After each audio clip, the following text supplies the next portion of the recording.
pessoal, vamos falar um pouco aqui sobre reversibilidade e termodinâmica de equilíbrio, que são conceitos importantes, mas que nós falamos poucos até agora, mas vão ser importantes para a gente ter uma teoria bem construída, tá? Então, um sistema em equilíbrio termodinâmico é um sistema para o qual a gente pode definir variáveis macroscópicas de maneira bem simples, tá? Então, a gente usa funções matemáticas simples para definir essas variáveis que representam macroscopicamente o sistema. Nosso sistema padrão, modelo, né, é o gás que está contido dentro do cilindro com um pistão móvel. Então, um modelo para um sistema termodinâmico hidrostático, né, um fluido. Então, o sistema é o fluido, tá? O gás que está contido aqui dentro, né? Então, ele estando em equilíbrio, a gente pode, por exemplo, definir uma pressão. Qualquer ponto do gás vai ter esse valor de pressão, quer dizer, uma variável macroscópica representa a pressão em qualquer ponto do sistema. Da mesma forma, tem um volume e uma temperatura se ele estiver em equilíbrio, né? Então, são essas, tipicamente, as três variáveis macroscópicas que a gente define para descrever o sistema, né? Agora, supondo que esse sistema passa por um processo em que o pistão é movimentado de maneira abrupta. Então, aqui o pistão, por exemplo, é puxado para cima rapidamente, né? Então, durante esse processo, um pouco depois que ele ocorre, né, logo depois que ele ocorre, no intervalo de tempo finito,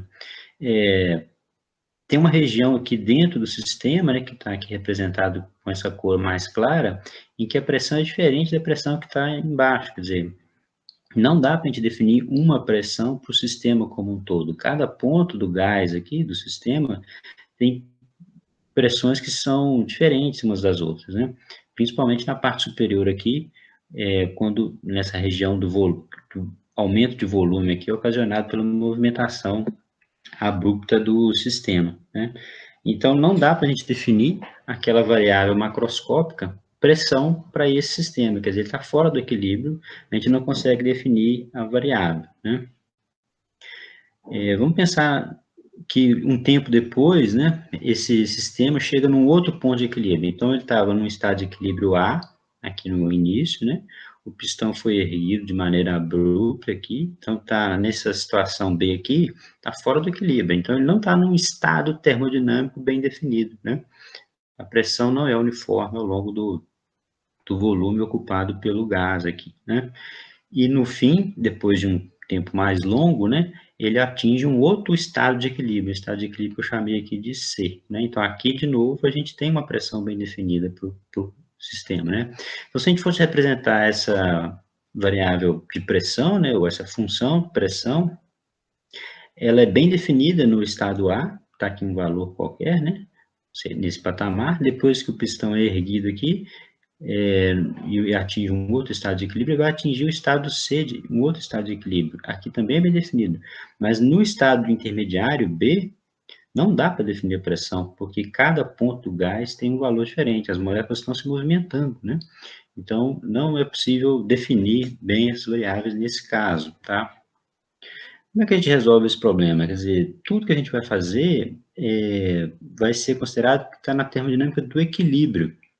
Quer dizer, a gente vai considerar só estados de equilíbrio. Existe a termodinâmica fora do equilíbrio, né? Só que, como vocês podem imaginar, é bem mais complexa do que a termodinâmica que a gente vai estudar. Então, nós vamos fazer uma abstração matemática, né, para poder lidar com esse problema. A gente vai sempre considerar que o sistema está num estado de equilíbrio, tá? Como é que é o modelo, então, nesse caso? A gente considera que as variações são muito pequenas, com variações infinitesimais. Para a gente poder imaginar na prática como seria isso, seria aquele sistema ali do pistão, né, do cilindro com pistão, e o movimento do pistão seria feito de maneira muito lenta, acrescentando ou removendo, por exemplo, grãos de areia. Então, cada grão que você coloca lá, muda um pouquinho a massa aqui de areia, né? E aí vai pesar um pouquinho mais para empurrando o pistão para baixo. Ou o contrário, cada grão que você retira. Só que um grãozinho de areia representa uma massa muito pequena, uma massa infinitesimal perto de uma certa quantidade de areia finita que você coloca ali. Para podermos usar funções bem comportadas e irmos construindo a teoria da termodinâmica, somos levados a imaginar uma situação ideal na qual as forças externas agindo sobre o sistema variam apenas de maneira infinitesimal, em torno de estados de equilíbrio, e os processos ocorrem de maneira muito lenta e reversível. Por isso, esses processos são chamados de processos quase estáticos. Num processo quase estático, todos os estados através dos quais o sistema passa podem ser descritos por meio de variáveis macroscópicas, né?